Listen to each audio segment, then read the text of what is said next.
ওং নমঃ ভগবতে বাসুদেবায়। শ্রীমদ্ ভগবদ গীতা চতুর্থ অধ্যায় জ্ঞানযোগ। হরে কৃষ্ণ। আজ আমরা জ্ঞানযোগের ২৬ নম্বর শ্লোকটি শুনব। শ্রোত্রাদীনি ইন্দ্রিয়াণি অন্যে সংযমাগ্নিষু জুহ্বতি শব্দাদীন বিষয়ান অন্ন ইন্দ্রিয়াগ্নিষু জুহ্বতি।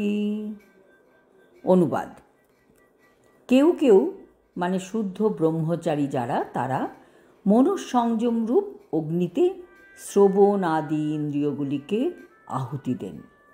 আবার অন্য অনেকে মানে যারা নিয়মনিষ্ঠ গৃহস্থেরা, তারা শব্দাদি ইন্দ্রিয়ের বিষয়গুলিকে ইন্দ্রিয় রূপ অগ্নিতে আহুতি দেন। এবার আমরা এর বিশ্লেষণ শুনব।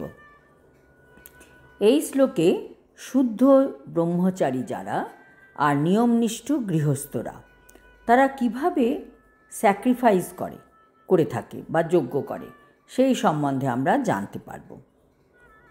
শুদ্ধ ব্রহ্মচারীরা তাদের ইন্দ্রিয়গুলিকে কন্ট্রোলে রেখে সম্পূর্ণ মনঃসংযোগ করে আধ্যাত্মিকতায়, আর নিয়মনিষ্ঠ গৃহস্থেরা অত্যন্ত সাবধানতার সঙ্গে ইন্দ্রিয় তৃপ্তির কাজে লিপ্ত হন।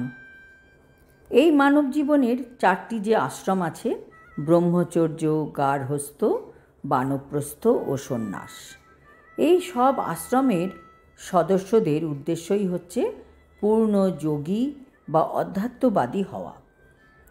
মানুষ তো আর পশুদের মতো শুধু ইন্দ্রিয় তৃপ্তির মাধ্যমে জীবনযাপন করতে পারে না, সেটা মানব জীবনের উদ্দেশ্যও নয়।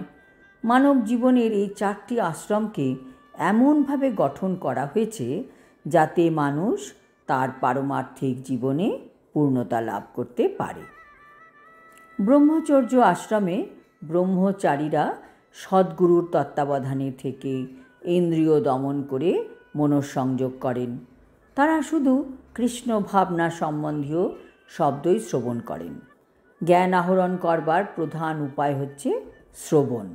তাই প্রকৃত ব্রহ্মচারী সবসময় হরের নামানুকীর্তনম মানে পরমেশ্বর ভগবানের মহিমা শ্রবণ ও কীর্তনে মগ্ন থাকেন।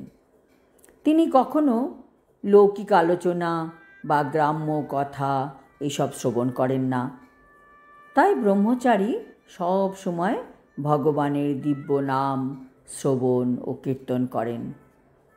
হরে কৃষ্ণ কৃষ্ণ কৃষ্ণ হরে হরে, হরে রাম রাম রাম হরে হরে। তেমনি আবার গৃহস্থ, যার জন্য ইন্দ্রিয় তৃপ্তি করার অনুমতি আছে, তিনি অত্যন্ত সাবধানতার সঙ্গে সেই কার্যে লিপ্ত হন।